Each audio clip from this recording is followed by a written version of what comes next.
Good afternoon welcome to शुभ्रीज family चले टाटका ब्लग नहीं आशा करी सबाई भालो आछे एबं सुस्थ आछे। एक दिन पुरो रेस्ट निये ब्लगटा शुरू करलाम। आमार बाच्चाके पाওয়া গেছে, ছেলেকে পাওয়া গেছে, পেয়েছি, ঠিকঠাক আছে আপাতত। যাক একটু নিশ্চিন্ত হলাম। রাস্তায় হঠাৎ যেতে যেতে গোলা যাচ্ছিল, আমি দাঁড় করালাম, বললাম দাঁড়াও দাদা খাই। কি সোডা সিকাঞ্জি না জিরা সিকাঞ্জি একটা কি করে দিচ্ছে, ওটা খাচ্ছি।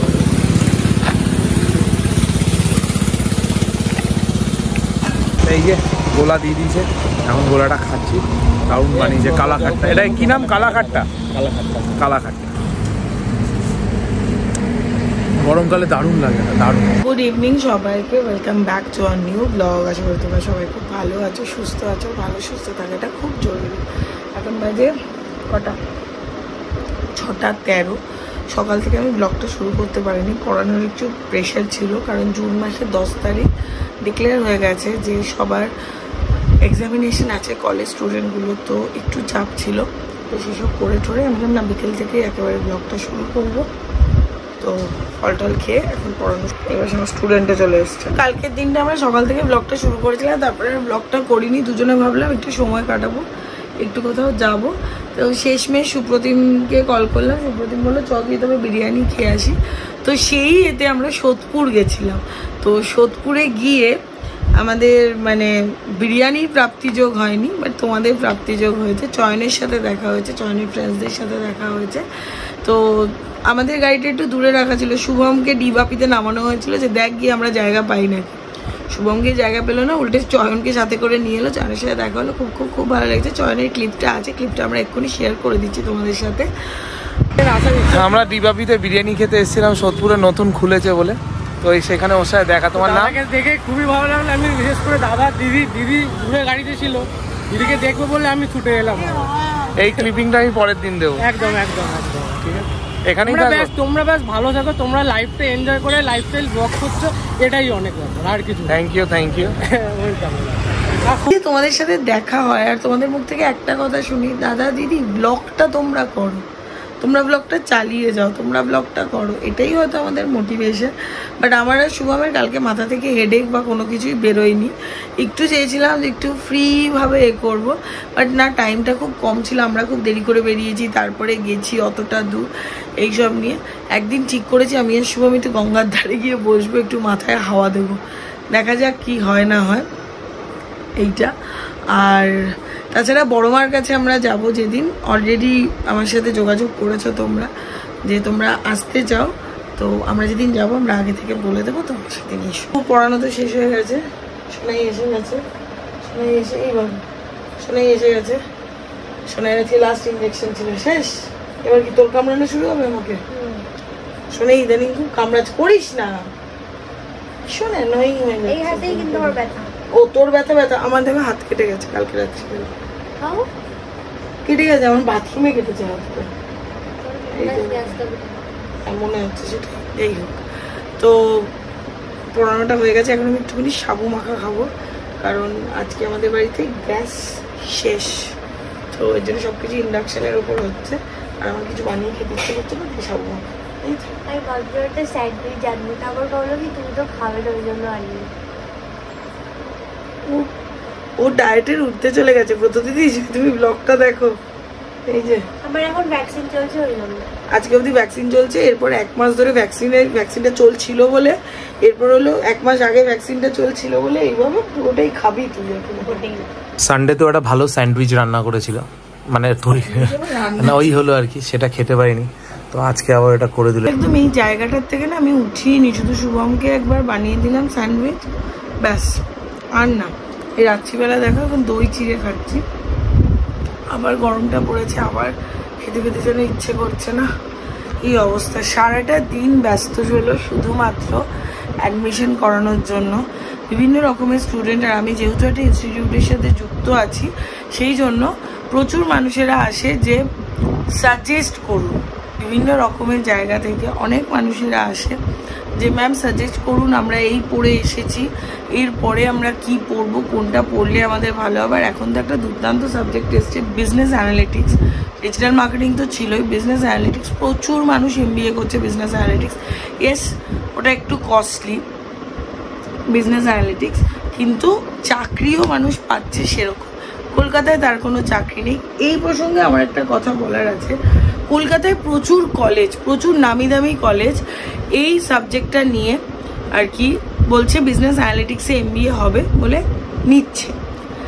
নেওয়ার পরে এরকম অনেক স্বনামধন্য কলেজ আছে যারা, আমি নাম নিচ্ছি না, আমি যেহেতু বিভিন্ন কলেজের সাথে অ্যাটাচ, এর জন্য অ্যাজ এ ফ্যাকাল্টি আমি কারোর নাম নিতে পারি না।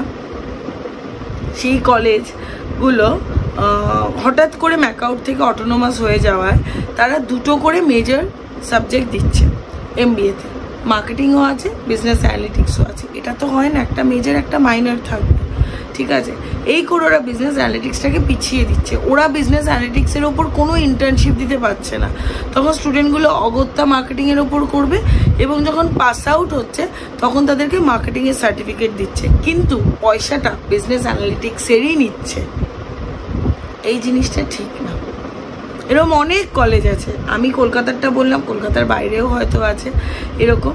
এর জন্য আমি বারবার বলি, যারা MBA করবে, যারা BBA করবে, আমি বা আমার মতো এরকম অনেক ফ্যাকাল্টি আছে যারা এখনো পর্যন্ত হয়তো ঠিকঠাক রাস্তাটা দেখাতে পারে, তোমাদের পরিচিত প্রচুর স্যারেরা আছে, তাদের সাথে কন্ট্যাক্ট করো। আর যদি কেউ আমার সাথে কন্ট্যাক্ট করতে চাও নিশ্চয়ই আমার সাথে কন্ট্যাক্ট করো। কারণ দেখো এখন না ওই জিনিসটার পড়াশোনা নিয়ে নেই, আমি বিশাল ভালো পড়াশোনায় তাই আমি MBA করব, আমি একটু খারাপ পড়াশোনায় না বাবা আমি এমনি জেনারেল লাইনে পড়বো, এরকম না। এখন সবাই ভালো পড়াশোনায়, সবাই এখন সব কিছু জানে, সবাই এখন সব স্কোপ জানে, সবার হাতে একটা স্মার্টফোন আছে, তাতে সবাই একটা স্মার্ট জব করার মতো অধিকার সবাই আছে। এটা আমি মনে করি যে কোনো কলেজে চলে গেলাম, সেই কলেজে বা আমি কারো সোর্সে কোনো কলেজে ভর্তি করিয়ে দিলাম, তারপর আমার স্টুডেন্ট চাকরি পেল না, প্লিজ এই জিনিসটা না। আমার পড়ানোর কেরিয়ার আমি যবে থেকে শুরু করেছি তবে থেকে একটা জিনিস খুব মেনটেন করতাম, আমার স্টুডেন্টরা যেরকমই রেজাল্ট করুক কোনোদিন ফেল করবে না। ঠাকুরের আশীর্বাদে টাচউড এখনও পর্যন্ত আমার স্টুডেন্টরা কোনোদিন ICSE CBSE বা কোনো কিছুতে ফেল বা সাপ্লি এটা আমার স্টুডেন্টদের নেই। আর BBA MBA-তে কোনোদিন সাপ্লি বা কিছু আমার স্টুডেন্টদের নেই। আর এখন যেটা করি, প্রথম যখন মানে আর কি BBA MBA স্টুডেন্টদেরকে পড়াতাম অতটা না বুঝতাম না, ভাবতাম কি আমি তো রেডি করছি, ভালোভাবে নোটস দিচ্ছি, ওরা ঠিক চাকরি পাবে। যখন দেখলাম তারা চাকরি পাচ্ছে না তখন নিজের মধ্যে নিজের একটা মনে হলো কি খামতি হচ্ছে, কেন চাকরি পাচ্ছে না।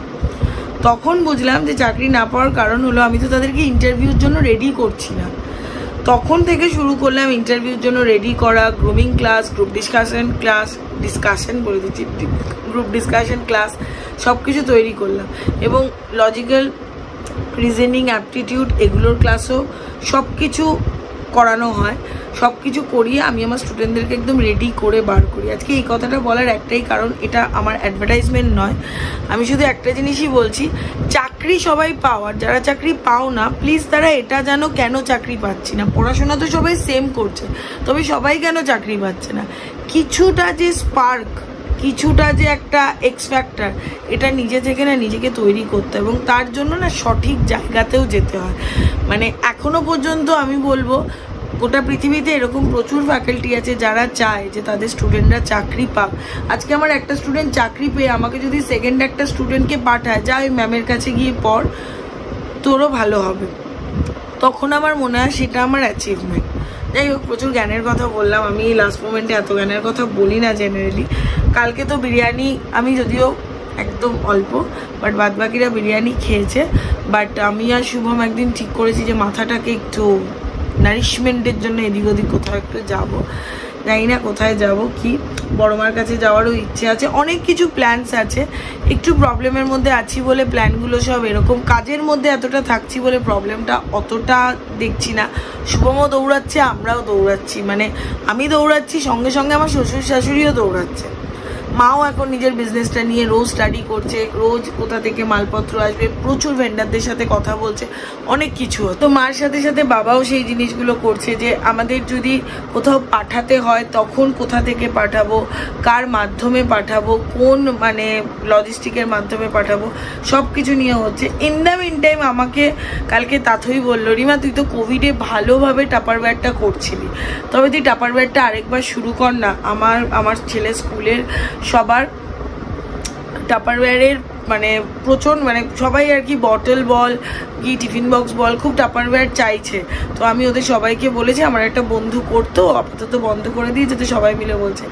জানি না, সবসময় বলে লক্ষ্মী যখন আসতে চায় তখন লক্ষ্মীকে আসতে দেওয়া উচিত, জানি না এটা হয়তো কোনো ইঙ্গিত। আর তাতেই আমার ভীষণ ভীষণ ভীষণ কাছের ভালো একজন বন্ধু, ও সবসময় আমাকে যেই সাজেশনটা দেয় খুব ভালো এক সাজেশন দেয়। তো সেখান থেকে আরও খুব প্রাউড ফিল করে যখন রাস্তাঘাটে তোমাদের কারোর সাথে দেখা হয় না, ও এত প্রাউড ফিল করে তোদেরকে দেখ এত লোককে চেনে, আমার এত ভালো লাগে, সেই জন্যই ওর কথাটা বলা। তো দেখি যদি টাপারওয়্যারটা আবার স্টার্ট করতে পারি নিশ্চয়ই তোমরা জানবে, তোমাদের সাপোর্টটাও আমার দরকার। তোমরা কমেন্ট করে লিখো তো যে আমি কি টাপারওয়্যারটা আবার শুরু করব কি করব না, পড়ানোটা তো আছেই, আর বাদ বাকি যেগুলো আছে সেগুলোর কথা না এখন নাই বললাম, যখন হবে তখন তোমরা সবাই জানতেই পারবে, দেখতেই পারবে। কারণ স্বপ্ন অনেক আছে, বাস্তব করার ক্ষমতাটা ভগবান খুব অল্প অল্প করে দিচ্ছে। আর তোমাদের কথা মতো হলো ভগবান সবসময় পাশে থাকেন, দেখি কবে আমার পাশে আমাকে একদম জড়িয়ে জাপটে ভগবান থাকে। আশীর্বাদ নিয়েই এগিয়ে যাচ্ছি, আর অল অ্যাবাউট শুভ্রি ও এগোচ্ছে, যতটা তোমরা সাপোর্ট করছো ততটা।